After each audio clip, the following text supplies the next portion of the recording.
everyone, my name is Ananya Mukherjee and I'm delighted to welcome you back to yet another episode of Shuddh, Shakahari, Desi on Bekush. The story that I'm going to share with you today is about my grandmother. I used to call her Tama. She passed away at 95, but the legacy and the inspiration she has left behind has been a cornerstone in our lives. She's our guiding light. So hear me out. A medium-holder Muslim farmer came to my Tama one night to seek some help. Those were the times when the curse of partition was ripping apart Bengal into two halves. Life in the fringes of North Bengal that separated its border from what is now Bangladesh wasn't safe either. Houses were being burned, women raped, wealth looted, and children and elderly were being mercilessly killed. He had no choice, to pack his bags and cross over to save his family and all that he could. So this farmer had no other choice.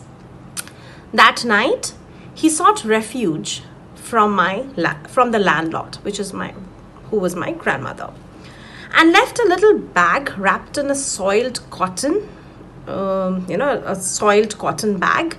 He left it with her in her custody. Jodi kokhono abar ashte pari, eta niya jamu. If I ever return, I'll take this bag from you.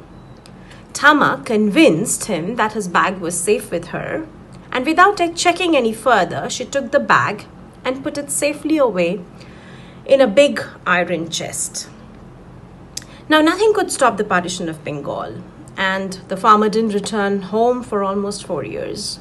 Tama forgot all about that bag that she had stowed away and assumed that the man will never return. Then one day, after 4 years, he came back, penniless, like a pauper having lost everything he once owned. He was in rags, lost and almost dead with misery, but he found his way to see my grandmother. By then, my grandfather had already laid his life for the country, so he was a freedom fighter.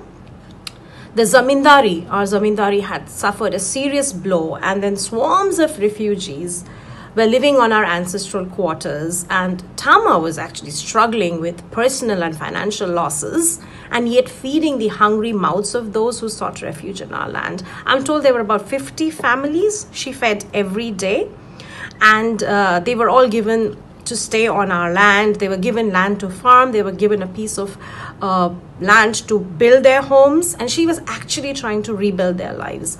So she was doing what the government was actually supposed to do. But then she was the zamindar, so she was trying her best to help. When she recognized him, he fell at her feet weeping. Tama attended to him, fed him, and let him stay in. After all, he was once a farmer in our own zamindari. The man then reminded my Tama that he had a bag that he had left with her. Tama immediately recalled and what she had almost forgotten, and she got the servants to open up the old neglected iron chest. The cotton soiled, the soiled cotton bag was still there, unopened. The farmer fell at her feet, crying profusely, unable to believe what had happened. So, he couldn't believe that she would not even open the bag to see what's inside. So he asked her, actually, "Have you never had the curiosity to check what was in there?" He asked my grandmother. "No, why would I? It belongs to you. I was only guarding it in your absence. Is everything okay?" she said. Still weeping like a little child, he touched my grandmother's feet and opened the knots of the cotton bag and showed Tama what she had saved for him. There were gold coins and jewelry worth a few lakh of rupees in those days.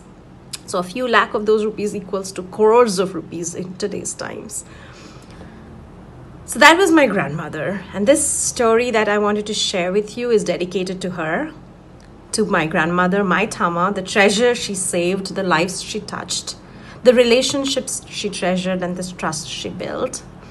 And I think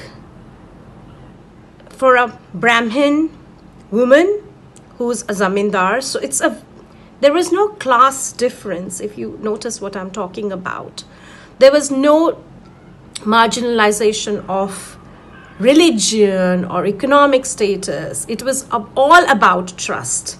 So my grandmother, who's a Brahmin zamindar woman, single mother of 2 children, widowed, obviously belonged to a different class of the society. And this Muslim farmer, who was once a farmer on her land, obviously belonged to a different segment of the society or a different religion. But the trust that they built between themselves, the relationship that they shared, is beautiful. And I think that is the crux of the India that I love.